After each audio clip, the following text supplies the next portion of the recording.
Hello teachers. Hello, mabuhay ang ating mga magigiting na mga guro na kasalukuyang nagbabasa sa ipinadala nating TESOL readings sa kanilang mga email. Ako pala si Freda S. Dawig, kasalukuyang nagtuturo dito sa Eastern Europe. Gusto ninyong pumunta dito or gusto ninyong magturo online, so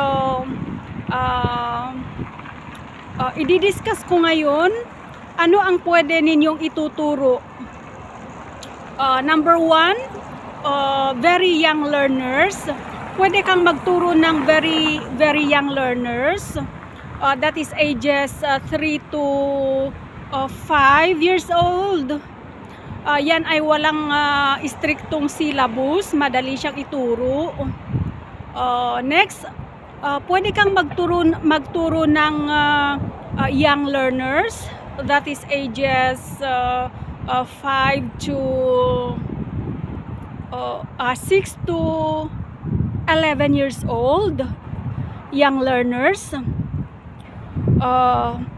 Medyo challenging lang siya kasi yung edad ng mga bata ay malikot.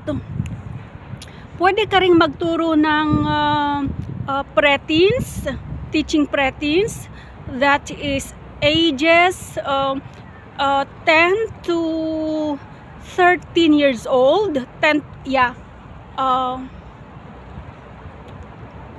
11 to 14 years old, preteens.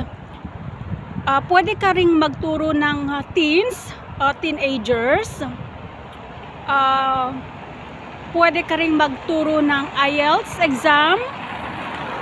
At pwede ka ring magturo ng business English. Pwede kang magturo ng major mo dyan sa Pilipinas, maybe science, history, arts. Incorporate mo lang siya ng English. So marami kang choices na pwedeng ituro dito. Ano na lang, i-polish lang natin yung methodology.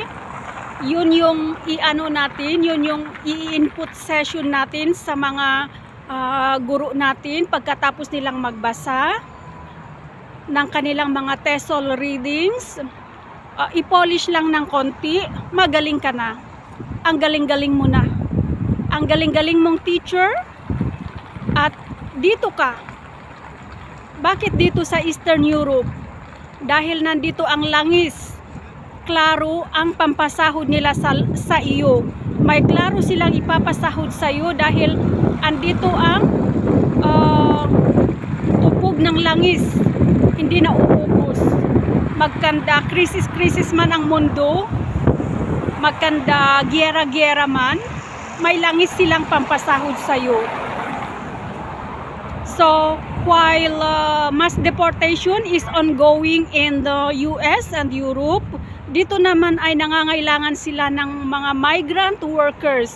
Yes, ikaw, teacher. Kaya, galingan mo yung pagbabasa mo dyan sa mga readings na ipinadala ko. I-polish lang natin yung methodology. Nandito ka na. Diba?